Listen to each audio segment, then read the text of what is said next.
Shalom, selamat pagi Bapak Ibu serta saudara yang dikasihi oleh Tuhan. Kiranya berkat, damai sejahtera dan sukacita dari Tuhan Yesus Kristus senantiasa menyertai kita sekalian. Sebelum kita mendengarkan firman Tuhan dan renungan, marilah kita berdoa.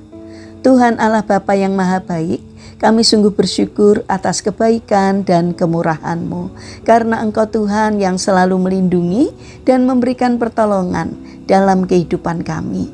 Jika saat ini kami akan mendengarkan firman-Mu, kami memohon Tuhan mengurapi kami dengan Roh Kudus-Mu agar kami dapat mengerti dan memahami apa yang Tuhan sampaikan kepada kami. Dan biarlah firman-Mu selalu membimbing kami dalam menjalani kehidupan ini. Mampukan kami untuk mentaati firman-Mu sehingga apapun yang kami lakukan semakin hari semakin berkenan di hati Tuhan. Terima kasih Tuhan, di dalam nama Tuhan Yesus Kristus kami berdoa. Amin. Bapak Ibu serta saudara yang terkasih, bacaan firman Tuhan saat ini diambil dari TB2 Injil Yohanes pasal 3 ayat 16. Demikianlah sabda Tuhan. Karena begitu besar kasih Allah akan dunia ini, sehingga Ia telah mengaruniakan anaknya yang tunggal, supaya setiap orang yang percaya kepadanya tidak binasa, melainkan beroleh hidup yang kekal. Tema renungan saat ini adalah respon kita sangatlah menentukan. Bapak Ibu serta saudara yang dikasihi oleh Tuhan Yesus Kristus, ada sebuah legenda Jepang yang menceritakan tentang seorang kakek bernama Kawaguchi yang tinggal di suatu bukit yang terletak di dekat laut. Kisah Kawaguchi ini dimulai ketika berlangsung pesta adat tahunan di kaki bukit di mana Kawaguchi tinggal. Pesta itu berlangsung meriah dan 3 anak Kawaguchi pun ikut berada di sana. Kawaguchi yang merasa sudah tua tidak ikut turun ke pesta itu. Dia tinggal di rumahnya sambil menonton acara yang berlangsung di bawah. Sementara menikmati tontonan yang ada di kaki bukit, tiba-tiba Kawaguchi melihat awan gelap bergulung-gulung di atas lautan. Awan sepekat ini belum pernah dilihatnya, tapi dulu ayahnya pernah bercerita bahwa awan sepekat ini akan menimbulkan badai yang besar dan menyapu lereng bukit di bawah tempat tinggalnya.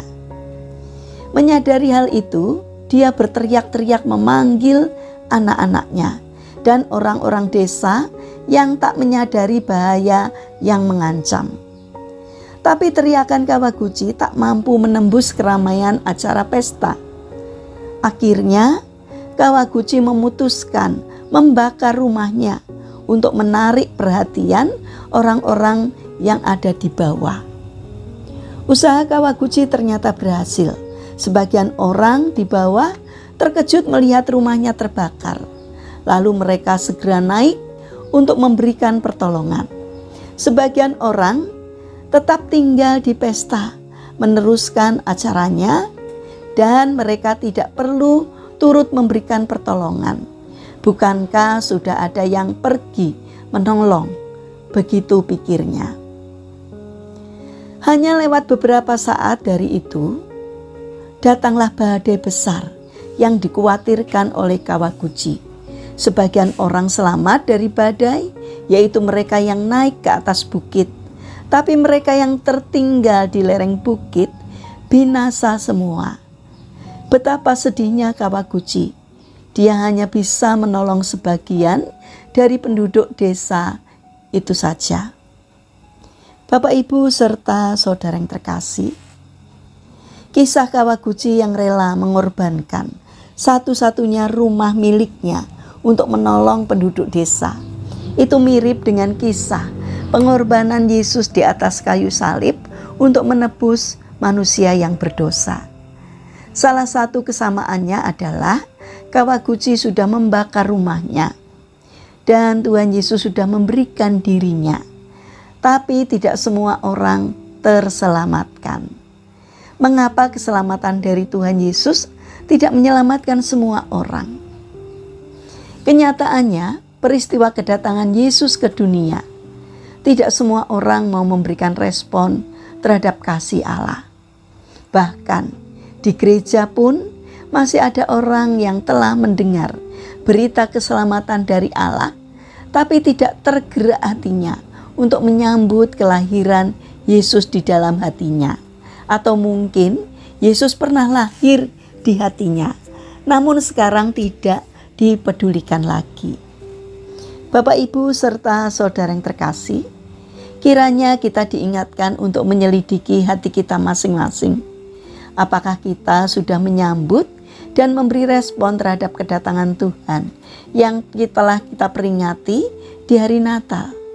Jika belum, inilah saatnya. Di awal tahun baru ini, mari kita respon kasih Tuhan yang ingin menyelamatkan dunia ini, agar kita tidak binasa karena dosa-dosa kita, melainkan kita memperoleh keselamatan dari Tuhan karena anugerah-Nya bagi kita.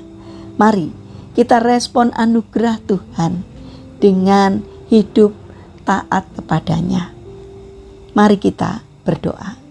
Tuhan Yesus yang Maha Baik, terima kasih untuk kasih-Mu yang besar. Kami mau meresponi pengorbanan-Mu supaya kami selamat mulai hari ini dan seterusnya. Bapa yang Maha Baik, saat ini kami mendoakan bagi mereka yang mengalami permasalahan dan kesulitan hidup. Kiranya mereka tidak menyerah dalam menghadapi kesulitan, melainkan bangkit berjuang. Kiranya Tuhan memberi kemampuan sehingga setiap kesulitan yang dialaminya dapat teratasi. Karena kami percaya bahwa Tuhan berkenan hadir untuk menolong mereka. Bagi mereka yang terbaring sakit, kiranya Tuhan memberkati setiap upaya yang mereka lakukan. Kiranya Tuhan juga berkenan untuk menjamah dan menyembuhkannya. Bapa yang Maha Kasih, kami ingin menyerahkan setiap rencana dan aktivitas kami hari ini kepadamu. Berikanlah semangat kepada kami dalam menjalankan karya kami hari ini, sehingga apapun yang kami kerjakan senantiasa berkenan di hati Tuhan. Terima kasih Bapa. Saat ini kami mendoakan untuk pemerintahan bangsa dan negara kami. Kiranya Tuhan berbelas kasih untuk memberi hikmat kepada para pemimpin dan pejabat pemerintahan. Berikan hati yang melayani masyarakat.